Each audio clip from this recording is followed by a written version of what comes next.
You saw the thumbnail, so you already know we're talking about Fnaf today. Now, believe it or not, up until the 6th game, the timeline for Fnaf is actually relatively simple. So for anyone who somehow doesn't know, I'll just break it down real quick. Basically, this guy's happy, has a bunch of kids, built some robots, kids munch on his robots, so he gets sad, oofs a bunch of other kids as revenge, stuffs them into robots. All of their spirits get mad at him for obvious reasons, stuff him into a bunny suit, he gets spring-locked, comes back afterwards, and then gets burnt. Simple enough. There's just one main problem in this whole timeline. One game, no, not that one. Fnaf, okay, no, that one's complicated too. I'm talking about sister location. And the specific part I'm talking about is Elizabeth's oofing, for lack of a better term.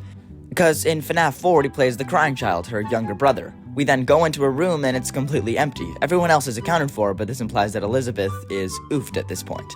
However, that's a problem, because Circus Baby can't exist beforehand. You see, Circus Baby was made to munch on children and stuff, and William made those after he was mad because his son got... So now there's this whole tangled mess of conflicting information that makes this impossible to solve. Except for one clue.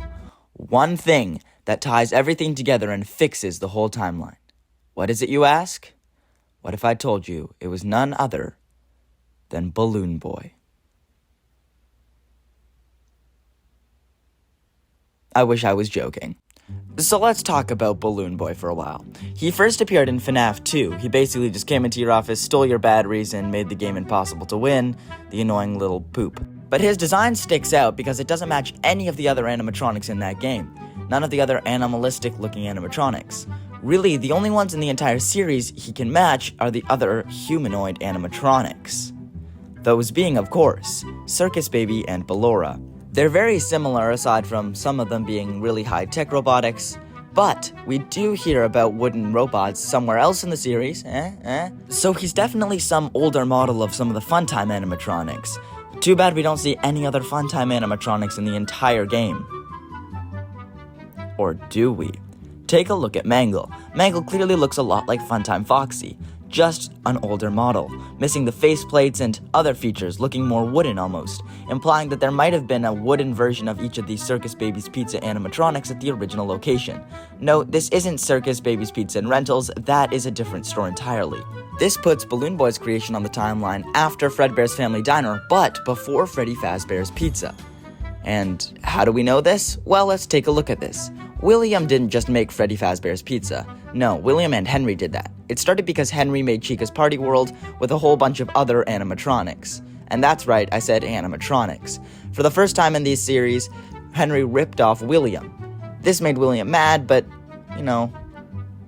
numbers don't lie. See, Henry saw William's costume designs, but came up with a better idea, making them robotics. That means that Chica's Party World was full of animatronic characters that could move on their own without having to need any sort of human oversight. Now, William wanted to try his hand at this. Literally. So, he opened up Circus Baby's Pizza Place, in which he had Circus Baby extend a hand to give children ice cream. That's really all it was. Just a hand meant to give children ice cream. Nothing malicious, nothing evil. Nothing like what we see Circus Baby as. After all, he's a family man. He's a simple guy, a good boy. The only problem is he hates one of his kids for unknown reasons. But even though he hates his son, he loves the rest of his family. So much so that he builds animatronics based on them. His daughter, his wife, and even his youngest son. But even though William had the best of intentions here, he wasn't exactly the most mechanically minded. So when the hand reached out to give Elizabeth an ice cream cone, well... we all know what happened. So now Elizabeth has been oofed. Wait a minute. How's that possible? The Funtime animatronics are meant to store children in their stomach. That's why they kidnap kids in the first place. Further proof that this is an older model that wasn't intended to capture kids. If Elizabeth died right away, then that's proof that this was an older model not meant to kidnap children in any way. So that places Balloon Boy firmly on the timeline here, with one thing before him. That being Secret of the Mimic, of course, because there's no way Balloon Boy could come before that, right?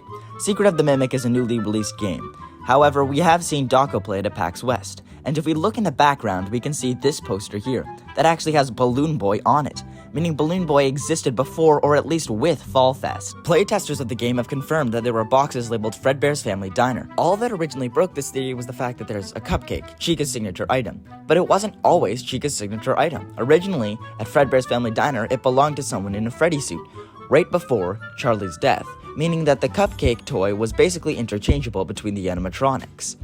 So, this means that Balloon Boy and the Mimic were created around the same time, maybe even by the same person. But that's not all this theory does. For a long time, people have been theorizing about this scene. What's special about this scene? Well, in it we can see something sticking out of the Fredbear costume. Something that definitely looks like hair. People have used this to imply that the MCI actually happened before the bite of 83.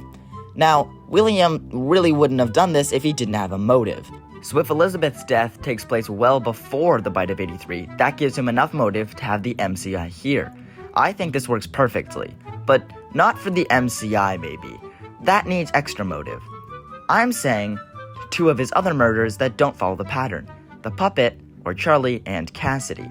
We see proof of the kid in this minigame being Cassidy because of the books. Now before you unsubscribe, hear me out. In the books, every time we see Golden Freddy without the mask on, it is revealed that there is black curly hair inside of the animatronic, most likely from the kid possessing it. Meet Andrew. Andrew in the books is basically the vengeful spirit from the games, having all the same motives and doing all the same things. Meaning, if black curly hair is super important in the books, then it must be in the games as well. Now, the books have black curly hair, but look at this kid. That's not black, that's definitely some sort of brown or tan, maybe even blonde if we're really pushing it here. Meaning that it's very likely that this hair on the kid is this hair on the kid. If the books constantly call attention to it, I think it's worth theorizing about. So Cassidy and Charlie were the 2 murdered outside of the other 4, which were murdered with the Spring Bonnie suit. Meaning the bite of 83 was just karma for what was already happening, and just served to make him even angrier to do the MCI after the bite of 83, but start killing before the bite of 83 because of Elizabeth's death. So, now we know old animatronics are all in Fall Fest, and that Circus Baby wasn't made to be a killer robot originally, and that the one you should not have killed was killed way before the kids in the rest of the MCI, explaining what we see in the Freddy suit. And all of this thanks to Balloon Boy. I wish I was making that up. Alright guys, end card time. I gotta do this very fast while I get ready for school. I'm kind of already late. So, I have to say things for the end card right. I keep forgetting that I always have to do that. Sorry I haven't uploaded in a bit. Of course, I took the week of Christmas off because of Christmas reasons. But thank you all for sticking by me. Hopefully, we can maybe get to 1,000 subscribers by the end of this year. I think it's possible. I have faith in us. So, yeah. I don't really have much else to say in this end card, but hopefully some of you are sticking by for my iconic catchphrase, so get it. So, until next time, remember, Balloon Boy solves all of FNAF, Ralsei is Flowey, and this has been Tater Animations trying to do a YouTube video.